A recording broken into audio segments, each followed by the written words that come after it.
প্রথম level 22,228, second level হচ্ছে 20,928, তারপরে হচ্ছে 19,629। যদি এটা ভেঙে দেয় একদম সোজা চলে আসবে 15,422-এ। এটা হলো মেন জিনিস, ঠিক আছে? এটা হতে পারে অ্যাকচুয়ালি। নিফটি হয়ে গেল, এবারে আমি দেখে নেবো ব্যাংক নিফটি। ব্যাংক নিফটির কি কন্ডিশন?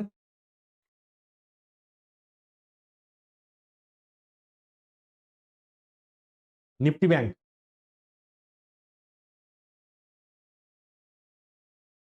ছোট করে নেবো একটু।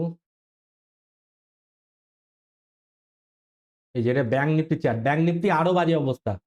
আচ্ছা, রিট্রেসমেন্ট লেভেল যদি আমি এইখান থেকে ধরি, বড় রিট্রেসমেন্টের লেভেল যদি ধরি, কি করবো? সেম ফিবোনাচিতে যাব, ফিবোনাচিতে গিয়ে এই যে লো পয়েন্ট আছে, লো পয়েন্টটা থেকে এরকম ভাবে টেনে সোজা নিয়ে চলে যাব ওপর অব্দি, মাথাটা অব্দি, ঠিক আছে? চলে গেল ফিবোনাচি। তাহলে কি এবার কি দেখতে পাচ্ছি আমরা? ফিবোনাচি সবার আগে কি করলো?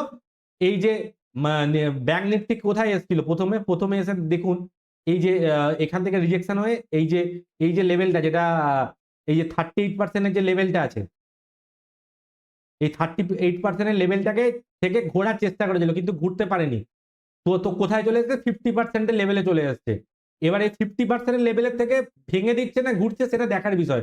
যদি ভেঙে দেয়, ভেঙে দেওয়ার পরে নেক্সট লেভেল কোথায় হবে? 61%, মানে 53,035, এই লেভেলটা। যদি এটাও ভেঙে দেয় তাহলে সোজা চলে যাবে 47,224-এর লেভেলে। তাহলে দেখার বিষয় হচ্ছে গিয়ে এই 50% যেটা লেভেল আছে 54,675, এই লেভেলটাকে রেসপেক্ট দেয় কি দেয় না। মানে কি হতে পারে? ও হয় হয় এরকম ভাবে ঘুরবে, ঠিক আছে? হয় এইভাবে ঘুরে এদিকে যাবে,